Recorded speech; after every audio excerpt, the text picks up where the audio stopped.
नमस्कार दोस्तों, मैं निखिल केसरी आप सभी का स्वागत करता हूं उड़ान आईएएस एकेडमी के यूट्यूब प्लेटफॉर्म में।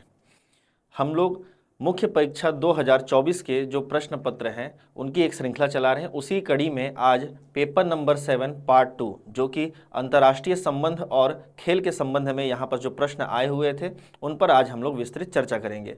आज हम इस वीडियो लेक्चर में यह चर्चा करेंगे कि जो प्रश्न आए थे उनके जो अच्छे उत्तर हैं वो क्या हो सकते हैं, उनमें आपको जो टाइम मैनेजमेंट है, स्पेस मैनेजमेंट है, वो कैसा करना होगा। अगर आपको प्रश्नों का उत्तर नहीं पता है, कई ऐसे प्रश्न होते हैं जो आप कवर नहीं कर सकते हैं, उन प्रश्नों के भी आप संभावित उत्तर कैसे लिख सकते हैं, इस पर हम लोग चर्चा करने वाले हैं आज के डेट पर। तो बात करते हैं आज हम लोग पहले क्वेश्चन की ओर, जो कि 2 नंबर का प्रश्न होगा। ये सेकंड पार्ट है ना, जो पेपर नंबर 7 का जो पार्ट 2 है ना, उसमें टोटल कितने नंबर के आएंगे? 50 नंबर के क्वेश्चन आने वाले हैं।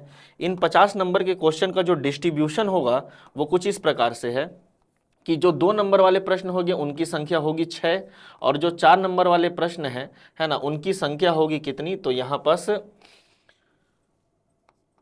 3 जो कि हो जाएगा 12 नंबर का। और फिर अगर मैं 8 नंबर के प्रश्नों की बात करूं तो उनकी संख्या होगी कितनी? 2, तो ये हो जाएगा 16 का। और 10 नंबर का 2 प्रश्न आएगा जिसमें एक सॉल्व करना है, तो ये हो जाएगा 10 मार्क्स का।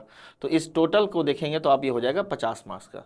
तो 2-2 नंबर वाले जो प्रश्न होते हैं है ना, उनमें आपको ज़्यादातर पॉइंट्स में आंसर लिखना है, फैक्चुअल आंसर लिखना है। कुछ ही क्वेश्चन होंगे जहां पास आपको सब्जेक्टिव आंसर लिखने की आवश्यकता होगी। ज़्यादातर आप कोशिश करेंगे कि आप पॉइंट बनाएं, हेडिंग बनाएं और उस पर क्या करें, अंडरलाइन भी करें। जैसे पहला प्रश्न पूछा गया है, रणजी ट्रॉफी पर संक्षिप्त टिप्पणी लिखिए। अब हमारे पास टोटल कितने लाइन है? 4 लाइन है। इन 4 लाइनों को आप कितना यूटिलाइज कर सकते हैं है ना, उस पर हम लोग देखते हैं। देखो जैसे ये 4 लाइन है तो आप क्या कर सकते हैं, इसको डिवाइड करके आप 8 लाइन बना सकते हैं। क्यों बनाना है 8 लाइन? क्योंकि यहाँ पास आप बताइए रणजी ट्रॉफी का जो है प्रारंभ वो कब से हुआ है? तो ये हुआ है सन 1934 से। 1934-35 के दशक से इसका प्रारंभ हुआ। दूसरा, ये भारत की है ना, भारत की क्या है, तो क्रिकेट से संबंधित एक क्या है, घरेलू श्रृंखला है। ठीक है, इसमें आपको बताना होगा, चूंकि यहां पास कोई मेंशन नहीं है कि ये क्रिकेट का है या फिर ये किसकी श्रृंखला, ये कोई मेंशन है नहीं। तो आप बताइए कि ये क्रिकेट की एक श्रृंखला है, घरेलू श्रृंखला है, किसकी? क्रिकेट की श्रृंखला है। फिर उसके बाद बताइए कि इसका जो संस्करण है अभी तक लगभग 90 संस्करण इसका क्या है, हो चुका है। फिर यहाँ पर चौथे पॉइंट पर बताइए कि इसमें जो अधिकतम जीतने वाली जो टीम है, सर्वाधिक जो सफल टीम है वो कौन सी है? तो मुंबई है। फिर इसमें बताइए कि इसमें सभी राज्यों के, लगभग सभी राज्यों के जो क्रिकेट संघ हैं वो क्या करते हैं, इसमें भाग लेते हैं। इसके साथ साथ उस सभी राज्यों के प्रथम श्रेणी के जो खिलाड़ी हैं वो क्या करते हैं, क्रिकेट खेलते हैं। तो इतना बता देने से आपको लगभग 1.5 से 2 नंबर यहाँ पास प्राप्त हो सकता था। यूटिलाइज करना होगा। अगर आप यहाँ पास लाइन नहीं खींचते तो आप केवल 4 पॉइंट बताकर वहाँ खत्म कर देंगे। ऐसे में आप 6, 7, 2, 4 अगर नाम और लिख दिए खिलाड़ियों का, है ना, कुछ जितना प्राइज मिलता है वो भी लिख दिए, तो वो भी आपके लिए बेनिफिट करेगा। तो इस प्रकार से आप इस क्वेश्चन पे क्या कर सकते हैं, तो स्पेस मैनेजमेंट कर सकते हैं और पॉइंट वाइज ऐसे आंसर लिखने से आपका टाइम मैनेजमेंट भी बहुत अच्छे से होगा। बात करते हैं दूसरे प्रश्न की। बैडमिंटन खेल का इतिहास भारत से किस प्रकार से जुड़ा हुआ है? ठीक है, भारत में जो बैडमिंटन है उसका जो इतिहास है वो कैसे जुड़ा हुआ है? तो जनरली अगर हम भारत में देखें तो बैडमिंटन की जो शुरुआत होती है ना, वो ब्रिटिश जो रेजिमेंट होते हैं या जो ब्रिटिश एकेडमी है वहां से शुरू होती है ना। जो ब्रिटेन की जो यहाँ पर सेना रहती थी ब्रिटेन की, उसके द्वारा इसकी शुरुआत की जाती है, किसकी? बैडमिंटन की।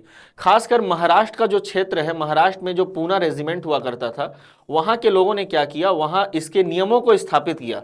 इस खेल के नियमों को, पहले इसको क्या कहा जाता था, शटल कॉक का नियम, शटल कॉक कहा जाता था। इस शटल कॉक में जाल लगा दिया और खेल से संबंधित कुछ नियमों को स्थापित किया। इस प्रकार से इसे ब्रिटिश सेना के जो जवान थे वहां पास, उनके द्वारा इसे पूना खेल के नाम से जाना जाने लगा। इस कारण से इसे क्या है, भारत से एसोसिएट करते हैं कि भारत में इस खेल के नियम का क्या हुआ है, विकास हुआ है। भारत में जो ब्रिटिश सेना जो रेजिमेंट थे, उनमें जो पूना रेजिमेंट थी या पूना के जो क्षेत्र के लोग थे, उन्होंने इस खेल के नियमों में जाल का संबंध जोड़ा, शटल कॉक को अब बैडमिंटन कहलाने लगा। इस कारण से इसका संबंध कहां से है, भारत से है। तो इस प्रकार से आप इसे लंबे लंबे फॉर्म में लिख सकते हैं। यहां पर ज्यादा पॉइंट बनेगा नहीं। आप क्या करेंगे, ये 4 लाइन होगा आपके पास। इन 4 लाइनों में आप क्या करेंगे, तो बिल्कुल बताएंगे कि भारत का बैडमिंटन के साथ क्या है, गहरा लगाव है या गहरा इतिहास है ना। भारत में बैडमिंटन की जो लोकप्रियता है वो ब्रिटिश सेना या रेजिमेंट के कारण, तो यहाँ पर अंडरलाइन कर दिया ब्रिटिश सेना को। फिर भारत में जो पूना का क्षेत्र है, या तो पॉइंट लाइन चेंज कर दीजिए, भारत में पूना का जो क्षेत्र है वहां पर इसके नियमों का विकास हुआ, इस कारण से इसे पूना खेल के नाम से भी जाना जाता है। 2 पॉइंट को और अंडरलाइन करके आप क्या कर सकते हैं, तो यहाँ पर स्पेस को अच्छा मैनेज कर सकते हैं। आपका आंसर प्रेजेंटेबल होना चाहिए, सामने वाले को जितना आसानी से पढ़ने में मजा आएगा उतना आपको अच्छा नंबर वो देकर जाएगा।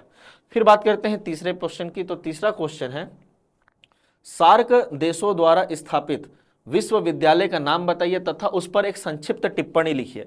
तो सबसे पहले देखो नाम बताइए, तो आप क्या करेंगे, 4 लाइन में, पहले लाइन में तो नाम ही बता दीजिए, ठीक है, और स्थापना भी बता दीजिए, क्योंकि जगह बचेगा भाई, है ना, जगह बचेगा तो उसको हम लोग को यूटिलाइज करना है। ये 1 लाइन हुआ, 2, 3, 4 लाइन। तो यहाँ आप नाम बताइए उसका नाम है दक्षिण एशियाई विश्वविद्यालय। इतना में आपने नाम बता दिया। यहाँ पास प्रारंभ बता दीजिए, ठीक है, प्रारंभ बता दीजिए सन 2010 में, 2010 में बता दीजिए। अब बात करता है कि उस पर एक संक्षिप्त टिप्पणी लिखना है, तो अब यहाँ पास आप कुछ क्या लिख दीजिए, मुख्य बातें, है ना, ऐसे हेडिंग बना दीजिए, मुख्य बातें, है ना, इस प्रकार से, या विशेष करके लिख दीजिए, या फिर इसको लिख दीजिए विशेष। तो इस प्रकार से आप इसको क्या कर सकते हैं, लिख सकते हैं। अब यहाँ पास टोटल आप 3 पॉइंट इसके बारे में बता दीजिए कि यह विश्वविद्यालय सार्क जो सहयोगी देश हैं, टोटल दक्षिण एशिया के जो 8 देश हैं, उनके अभ्यर्थियों को या विद्यार्थियों को क्या देगा, शिक्षा प्रदान करने का प्रयास करेगा। ठीक, फिर दूसरा बताइए कि इसके तहत प्रदान की जाने वाली जो डिग्री हैं, भारत में राष्ट्रीय विद्यालय या राष्ट्रीय जो विश्वविद्यालय होते हैं उनके समतुल्य डिग्री की क्या होगी, मान्यता प्राप्त होगी। तो अर्थात ये जो विश्वविद्यालय है, सार्क वाला विश्वविद्यालय, ये वाला जो विश्वविद्यालय है वो जो नेशनल यूनिवर्सिटीज होती हैं उनके द्वारा जो डिग्रियां प्रदान की जाती है उनके तहत ये मान्यता प्राप्त है। मतलब उस लेवल का इसको क्या दिया गया है, मान्यता दिया गया है। तो आपने 3 लाइन यहाँ कवर कर लिया। चौथे लाइन में बता दीजिए कि वर्तमान में संबंध अच्छे ना होने के कारण क्या है, सामंजस्य स्थापित नहीं हो पाया है सार्क देशों में। अभी खासकर देखेंगे तो भारत का, चूंकि भारत सार्क देशों में बहुत महत्वपूर्ण देश है, सबसे बड़ा और सबसे पावरफुल या फिर सबसे बड़ा इकोनॉमिक जो कैपेसिटी है वो भारत के पास है। तो अच्छे संबंध न होने के कारण वर्तमान में इस विश्वविद्यालय की जो विश्वसनीयता है वो कम हुई है, या इसके प्रति जो बच्चों का रुझान है वो भी क्या हुआ, कम देखने को मिलता है। तो इस प्रकार से आप क्या कर सकते हैं, इस आंसर को लिख सकते हैं। इसका जो मुख्यालय है ना, वो कहाँ मिलेगा आपको, नई दिल्ली में मिलेगा। फिर है यूएन के, मतलब यूनाइटेड नेशन के चार्टर के अनुच्छेद 2, है ना, अर्थात यहाँ सिद्धांतों की बात कर रहा है। ठीक है, जो यूनाइटेड नेशन है उसका जो आर्टिकल 2 है उसमें उसके सिद्धांतों की बात की गई है। तो पहले लाइन में ही आप बता दीजिए कि इसमें क्या है, सिद्धांतों की बात की गई है, और कुल कितने सिद्धांत बताए गए हैं, तो 5 या 6 सिद्धांत बताए गए हैं।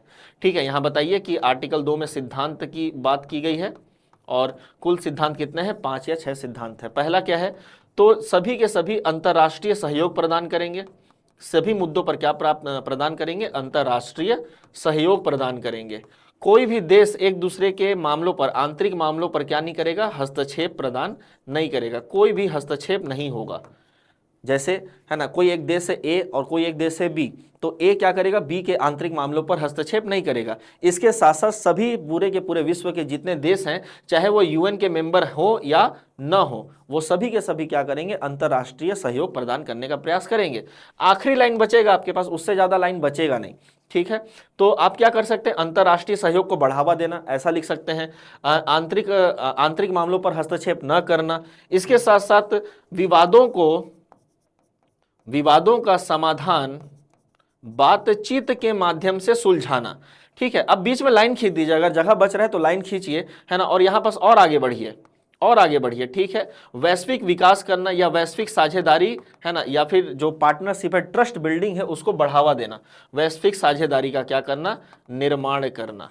ठीक है, ये सिद्धांत थे उसके। एक आध पॉइंट और अगर मन में आता है तो लिख दीजिए, गरीबी दूर करना, बेरोजगारी, जगह नहीं छोड़ना है।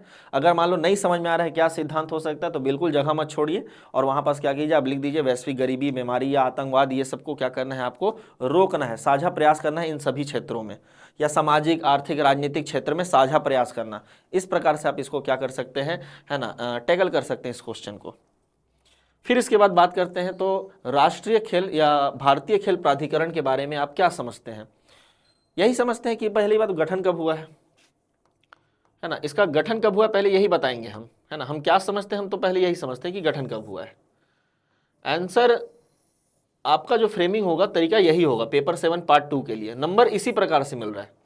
क्या लिखा है इधर ज़्यादा मैटर नहीं करता, उतना ज़्यादा मैटर नहीं करता है, करता है लेकिन उतना ज़्यादा नहीं करता है ना। उसको बिल्कुल चाहिए कि आप बताइए कि गठन कब हुआ है। तो सन 1984 में इसका क्या किया गया, गठन किया गया है। मुख्यालय बता दीजिए कि कहाँ है इसका, नई दिल्ली में है। एशियाई खेलों के पश्चात क्या किया गया, इसका गठन किया। आपने पहला लाइन इसका यूटिलाइज कर चुका है।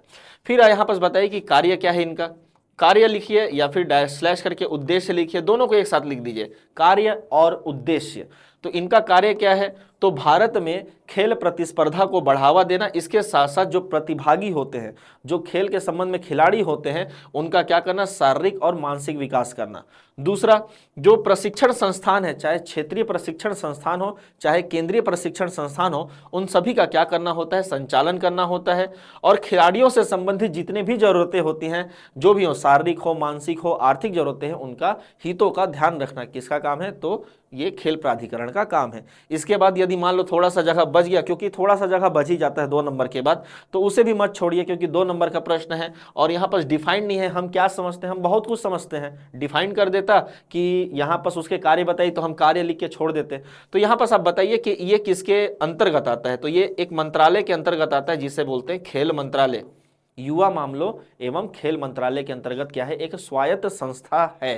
तो आप बिल्कुल बताइए, 5 लाइन यूज कर लीजिए, थोड़ा सा जगह रहता है छोटा छोटा लिख के बिल्कुल यूज कीजिए। नंबर क्योंकि वहां भी देता है। बहुत सारे लोगों का कॉपी देखने के बाद ये पता चला है कि अगर आप एक्स्ट्रा फैक्ट लिखते हैं इस प्रकार के क्वेश्चन में, जहां पर प्री डिफाइंड नहीं हो पहले से कि आपको किस क्षेत्र में आंसर को लिखना हो, तो फिर आप बताएंगे तो यहाँ पर जो भी खाली जगह बचा है अगर आप वहां लिखते हैं तो आपको आराम से आंसर मिलेगा। हाँ, इसके बॉर्डर के बाहर मत चले जाना, ठीक है। बॉर्डर के बाहर जाओगे तो दिक्कत हो जाता है। बॉर्डर के बाहर जाने पर हो सकता है कि वो उस क्वेश्चन को चेक भी ना करे।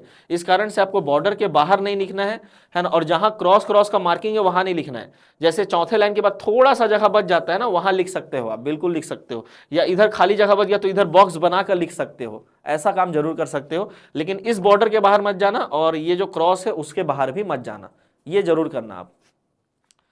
5वें क्वेश्चन की बात करते हैं। 5वां तो हो गया सर, 6वें क्वेश्चन की बात करते हैं। नीरज चोपड़ा जी का है ना खेल के क्षेत्र में योगदान पर संक्षिप्त टिप्पणी लिखिए। नॉर्मल सा है क्वेश्चन, 4 लाइन है आपके पास, 4 इनकी जो उपलब्धियां हैं वो बता दीजिए। उपलब्धि बताने से पहले ये बताइए कि ये किस खेल से संबंधित है।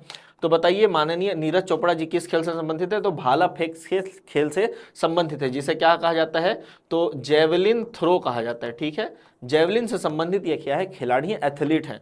फिर यहाँ पास योगदान बता दीजिए, है ना, क्योंकि हम जनरली योगदान की ही बात करेंगे। योगदान में इनके 3 योगदान को लिख दीजिए, उतने में आपका काम बन जाएगा। पहला योगदान क्या है इनका, तो भारत में है ना एथलीट के तौर पर व्यक्तिगत स्तर पर पहला गोल्ड मेडल किसने लाया था, नीरज चोपड़ा जी ने लाया था। अगर हम ओलंपिक के इतिहास की बात करें भारत में, तो एथलेटिक्स में हमारे पास जो व्यक्तिगत स्तर पर गोल्ड है वो पहला है यहाँ पास। फिर व्यक्तिगत स्तर पर लगातार 2 वर्षों में ओलंपिक पदक जीतने का भी किसके पास रिकॉर्ड है, तो यहाँ पास नीरज चोपड़ा जी के पास है। एक स्वर्ण और दूसरा क्या है, रजत है। वैसे व्यक्तिगत स्तर पर मनु भाकर जी ने भी जीता है और पीवी सिंधु जी ने भी जीता है, परंतु लगातार और बात करें स्वर्ण के साथ रजत, तो वो कौन है, केवल नीरज चोपड़ा जी हैं। इसके बाद डायमंड लीग जीतने वाले ये प्रथम, डायमंड लीग है ना एक प्रकार का खेल का एक लीग होता है, उसमें क्या करने वाले, नीरज चोपड़ा जी जीतने वाले पहले भारतीय हैं। मतलब पहला भारतीय जो डायमंड लीग को जीता है वो कौन है, तो वो नीरज चोपड़ा जी हैं। इस प्रकार से आप इनका योगदान लिख सकते हैं। अब देखो 4 नंबर के प्रश्न आएंगे जिनमें आपकी शब्द सीमा कितनी होगी, 60 होगी और अंक मिलेंगे आपको 4। टोटल जो लाइन है ना, वो मिलेगा आपको 10। टोटल 10 लाइन मिलेगा लिखने के लिए। पहले 8 लाइन आता था क्योंकि लैंडस्केप में था, अब आता है कैसा, A4 साइज में, तो अब कितना मिलेगा, 10 लाइन मिलेगा। पहला प्रश्न इस पर बात करते हैं। ये भी फैक्चुअल ही चलेगा, ठीक है। इसमें भी आपको या तो बीच में ऐसे डब्बा बना दीजिए या फिर अलग अलग करके लिखिए।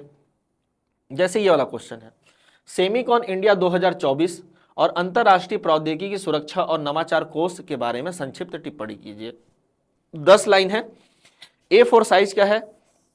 ऐसे कर दोगे तो थोड़ा छोटा हो जाएगा, है ना, छोटा छोटा हो जाएगा, इधर और इधर कम जगह बचेगा, इसलिए जैसा जगह दिया है उसी के अनुसार लिखेंगे, है ना। ऐसा जगह दिया है टोटल, तो इसी के अनुसार क्या करेंगे, हम मान के चलेंगे कि 5 लाइन किसके बारे में लिखना है, सेमिकॉन इंडिया 2024 के बारे में, और 5 लाइन किसके बारे में लिखना है, तो ITSI के बारे में, ITSI के बारे में लिखना होगा।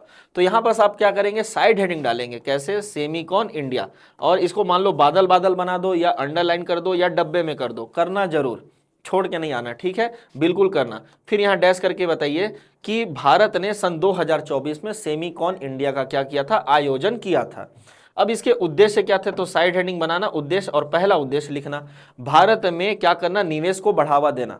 सेमीकंडक्टर निर्माण के क्षेत्र में भारत में क्या करना है, निवेश को बढ़ावा देना है। दूसरा, एक कुशल वातावरण का निर्माण करना, एक कौशल युक्त जो मानव संसाधन है उसका क्या करना है, निर्माण करना है, जिससे भारत क्या कर सके, सेमीकंडक्टर बनाने के क्षेत्र में आत्मनिर्भरता को प्राप्त कर सके। इसके साथ साथ और क्या करेंगे, भारत को इलेक्ट्रॉनिक क्षेत्र में या इलेक्ट्रिक के क्षेत्र में वैश्विक सप्लाई चेन का हिस्सा बनाना है।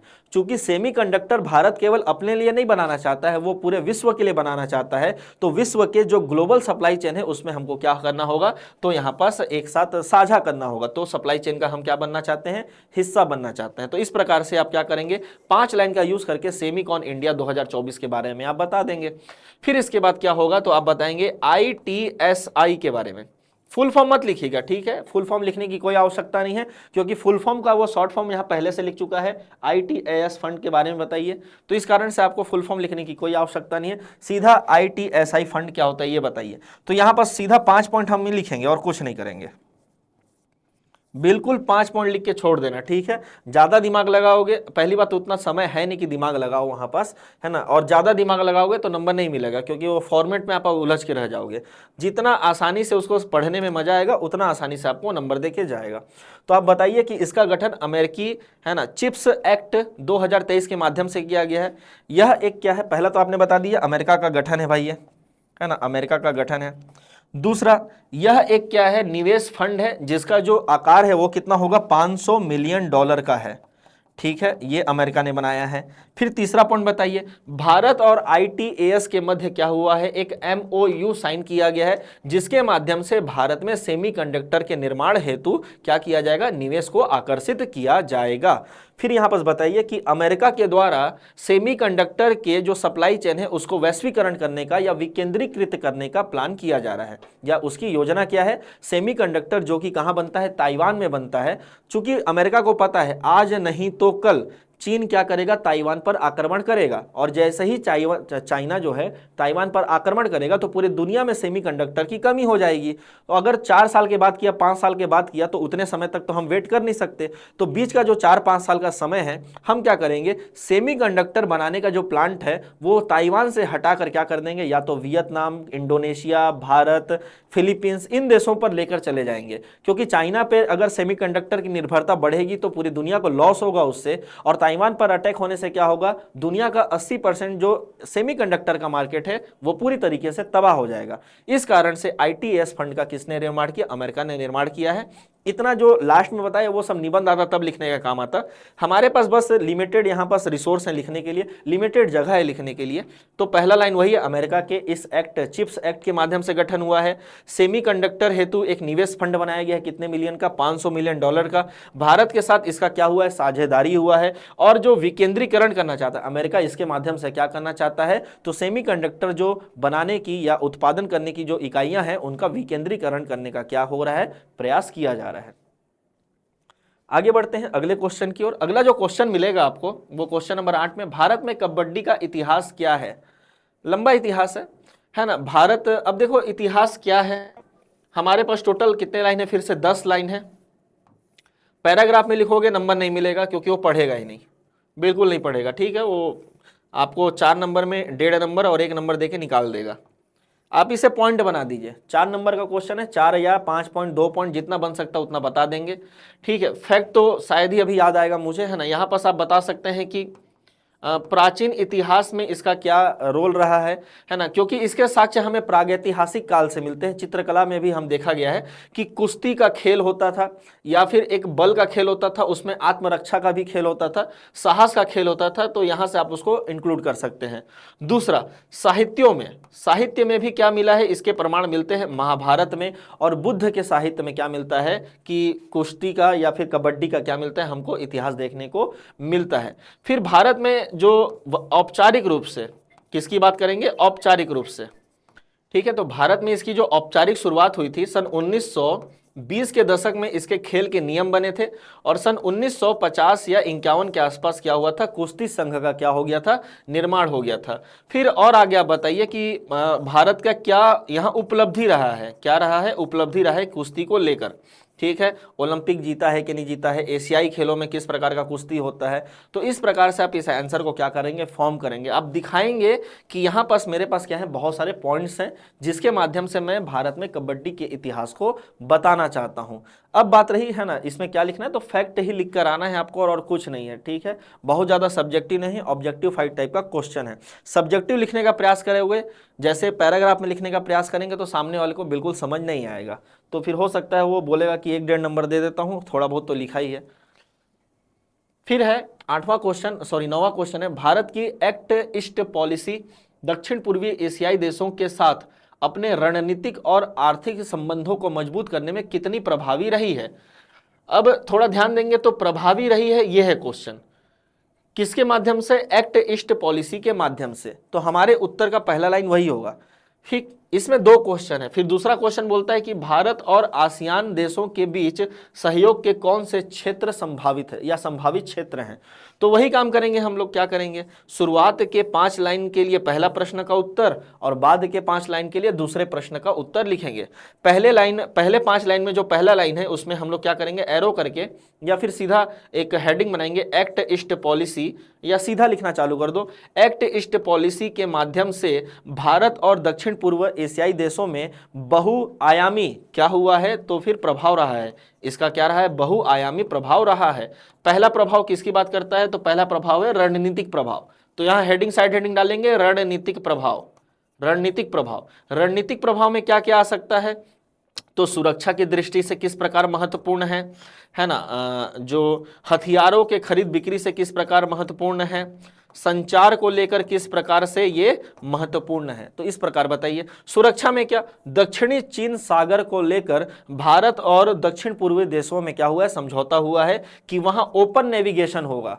वो जो क्षेत्र होगा मुक्त विचरण का क्षेत्र होगा, समुद्र पर किसी एक देश का अधिकार बिल्कुल भी नहीं होगा। इतना लिखने का जगह तो है नहीं अपने पास, तो हम क्या करेंगे, अब देखो ना, अब पहला लाइन तो आपने पहले ही बता दिया कि भारत और दक्षिणी पूर्व एशियाई देशों में, है ना, एक्ट ईस्ट पॉलिसी का बहुआयामी प्रभाव रहा है। इतना नहीं लिखेंगे तो यह भी लिख सकते हैं कि एक्ट ईस्ट पॉलिसी का बहुआयामी प्रभाव रहा है।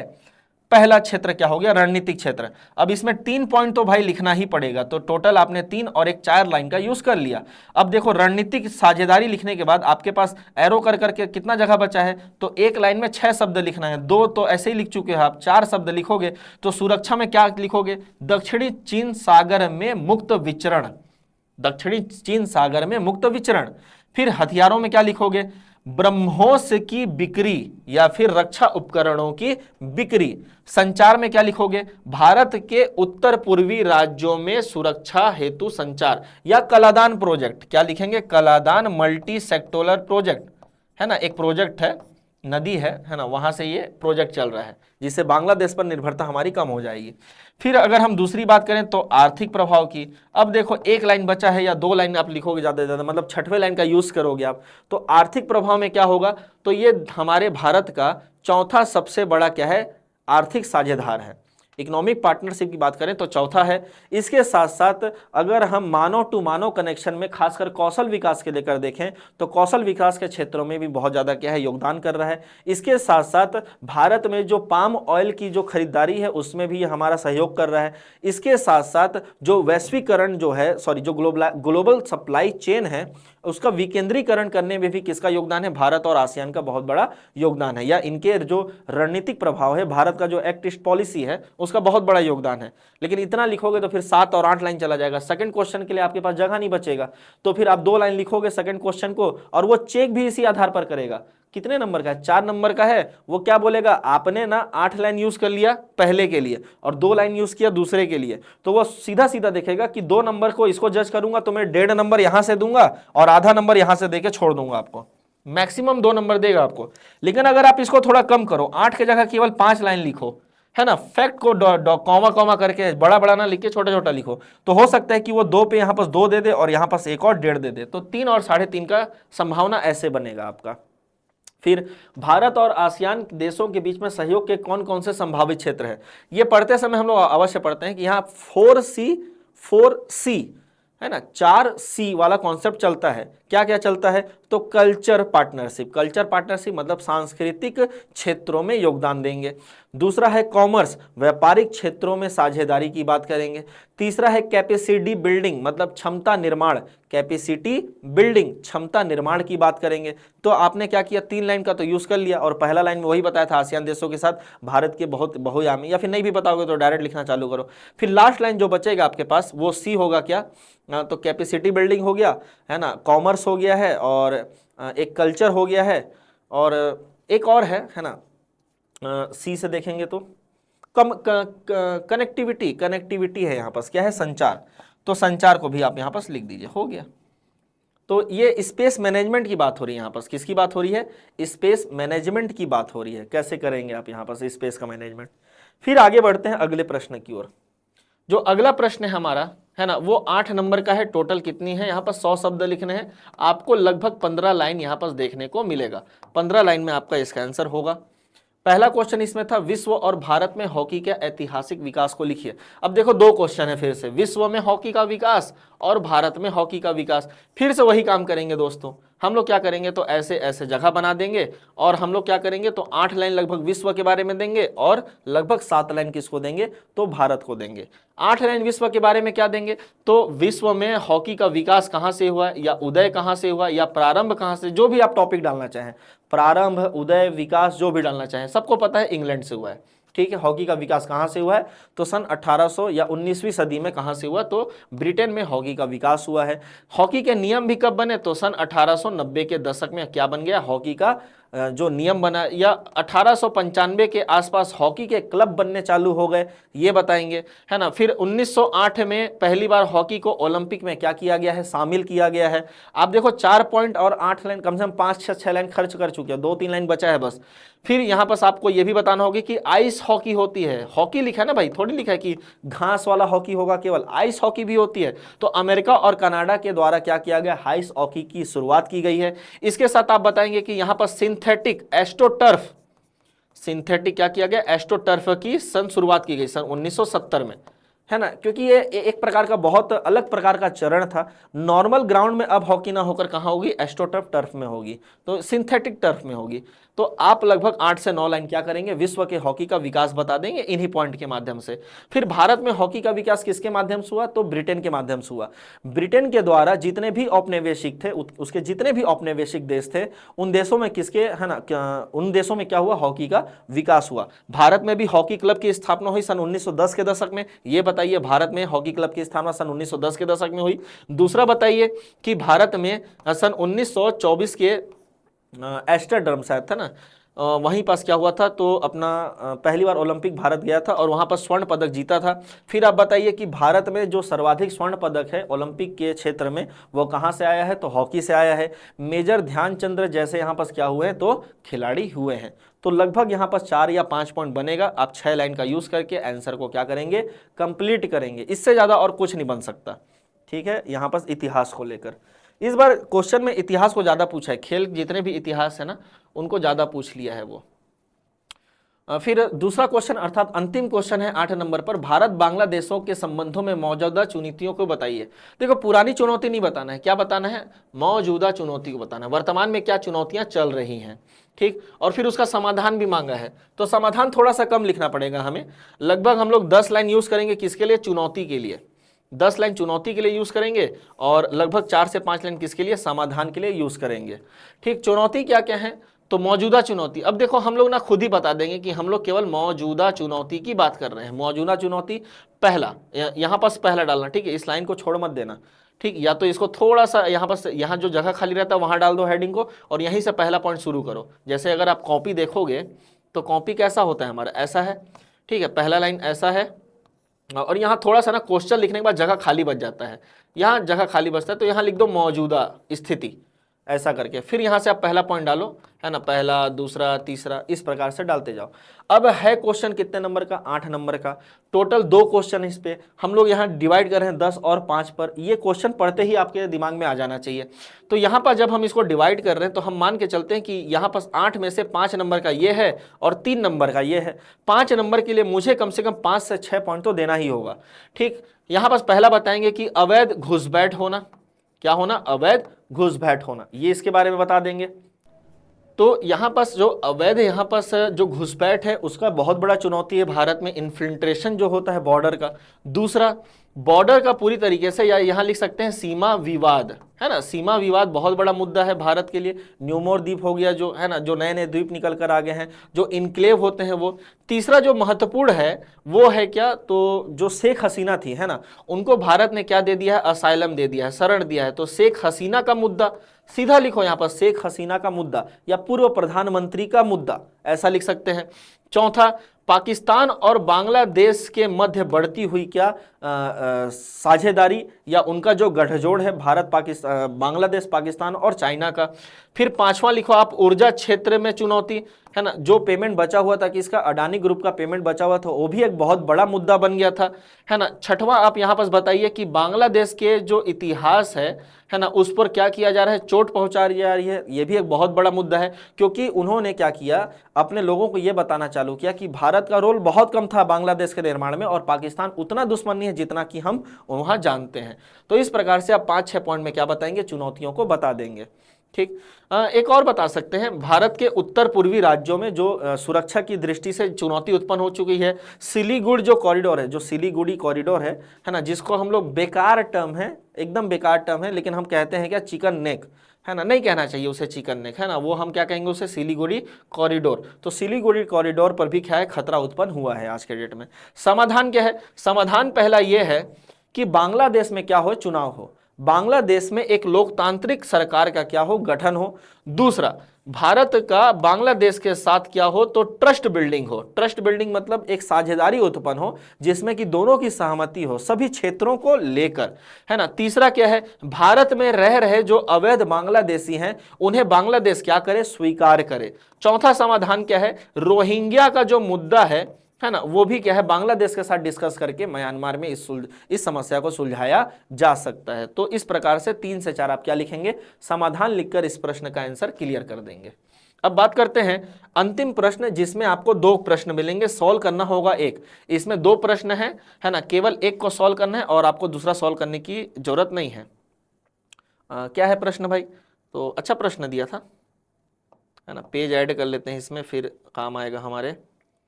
क्वेश्चन कुछ इस प्रकार से, 2 क्वेश्चन है।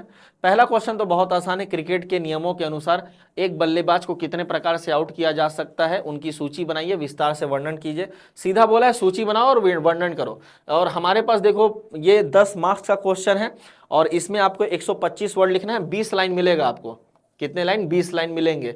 और पता है क्रिकेट में लगभग 11 प्रकार से आउट किया जा सकता है। 11 का अगर पॉइंट डालने बैठोगे और सबका इलेबोरेट करोगे ना, तो कम से कम 2-2 लाइन तो ऐसे ही चले जाएगा, तो केवल पॉइंट लिखते लिखते ही आपका खत्म हो जाएगा। तो पहले पॉइंट में बता दीजिए कि एक जो गेंदबाज है ना, गेंद फेंकते समय या गेंद फेंकने के पश्चात या गेंद फेंकने के दौरान, है ना, बल्लेबाज को लगभग 11 प्रकार से आउट कर सकता है। फिर उसके बाद आप बताइए, है ना, टोटल 11 पॉइंट है उसको पूरा लिख दीजिए, है ना। जैसे बोल्ड करके, पहला क्या हो गया, बोल्ड मार दिया, है ना, सीधा गया तो स्टंप ही उखड़ गया।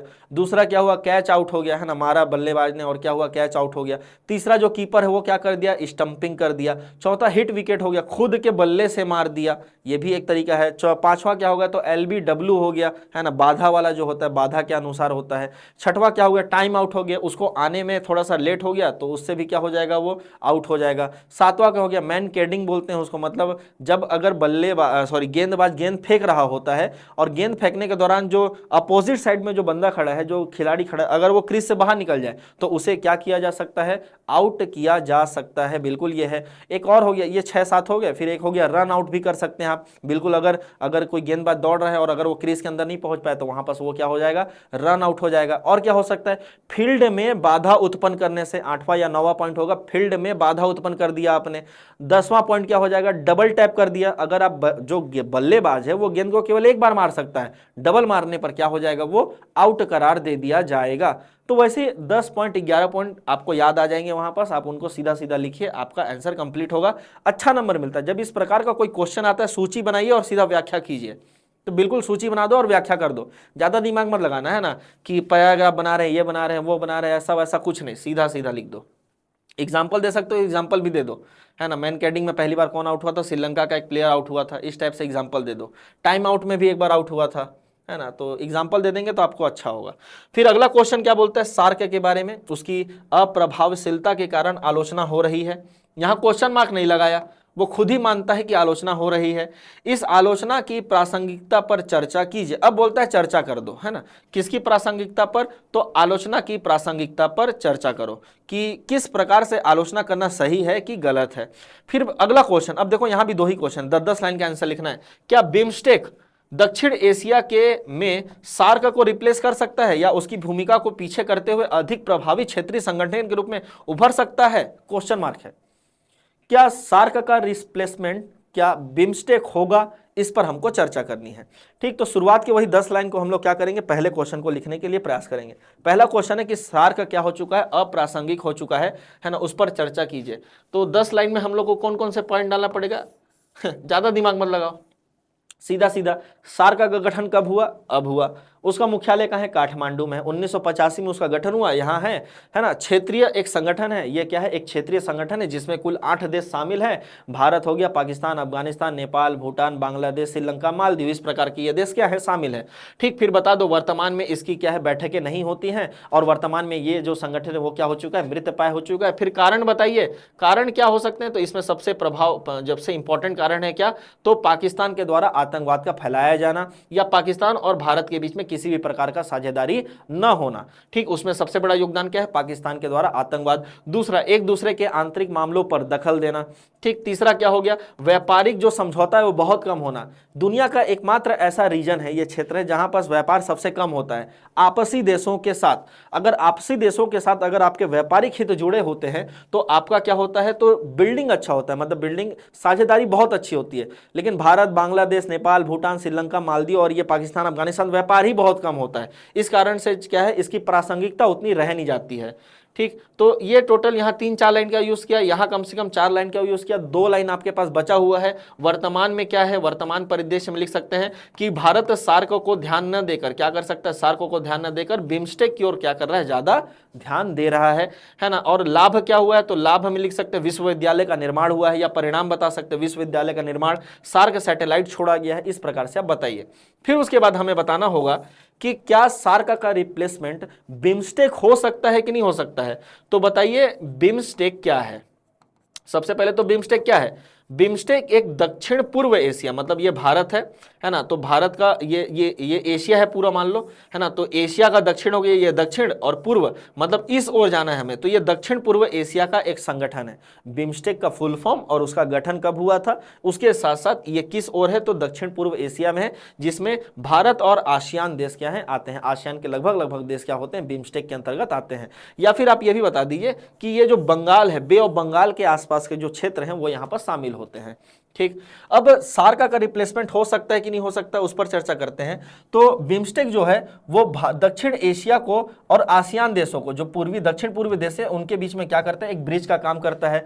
भारत के लिए कैसे इंपॉर्टेंट है, तो भारत के लिए संचार, आसियान देशों के साथ संबंध, आर्थिक महत्व, आर्थिक, सांस्कृतिक, राजनीतिक, रणनीतिक, इस प्रकार से अब बिम्स्टेक की विशेषता को बताइए। आर्थिक महत्व किस प्रकार से, तो RCEP regional comprehensive economic partnership, जो कि आसियान देश और बहुत सारे देशों का है, उनके साथ हम साझेदारी करने का प्रयास कर रहे थे, हुआ नहीं भले कर रहे थे, है ना। दूसरा, चौथा लार्जेस्ट पार्टनरशिप है आसियान देश, जो कि किसके थ्रू जाएगा, बिम्स्टेक के थ्रू ही होकर जाएगा। फिर भारत के लिए उत्तर पूर्वी देशों में क्या है, जो सुरक्षा की दृष्टि से बहुत इंपॉर्टेंट है।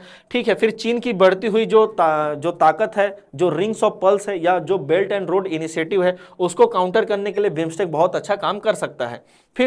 फिर बताइए क्या सार्क का यह क्या माना जाए, रिप्लेसमेंट माना जाए, जो भी होगा, है ना, सार्क की भूमिका को निभा सकता है। खुद क्वेश्चन मार्क लगाइए तो लिखिए कि ये बिम्स्टेक है वो दक्षिण एशिया का ना होकर दक्षिण पूर्व एशिया के साथ भारत के अच्छे संबंध स्थापित कर सकता है, परंतु भारत के पड़ोसी राज्य जो कि उत्तर में है और उत्तर पश्चिम में है, उनके साथ बिम्स्टेक का, है ना, कोई भी कनेक्शन ना होने के कारण बिम्स्टेक सार्क का रिप्लेसमेंट बिल्कुल भी नहीं हो सकता है। लेकिन वर्तमान परिदृश्य में सार्क जब तक अप्रासंगिक है तब तक भारत अपना जो समझौता है या साझेदारी वो किसके साथ बढ़ाएगा, बिम्स्टेक के माध्यम से दक्षिण पूर्वी देशों के में बढ़ाते चले जाएगा। ठीक, तो एक प्रकार का सब्जेक्टिव भी लिखना, थोड़ा सा यहाँ पर ऑब्जेक्टिफाई करना है और थोड़ा सा क्या करना है, सब्जेक्टिव आंसर भी लिखना पड़ेगा आपको, तब जाके ये क्या हो जाएगा, क्लियर कट आंसर आपको देखने को मिलेगा। आई बात समझ में? तो ये था आज का हमारा एनालिसिस।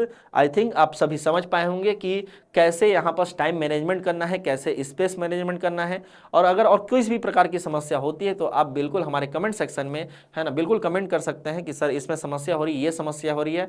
हमारे फैकल्टीज़ के द्वारा आप सभी को सपोर्ट किया जाएगा। मेंस को लेकर आपको बहुत ज़्यादा चिंता करने की आवश्यकता नहीं है। इसी के साथ मैं आप सभी से, है ना, आज के लिए यहाँ पर क्या करता हूँ, अलविदा कहता हूँ। अगली कड़ी में हम बाद में फिर से मिलेंगे। धन्यवाद।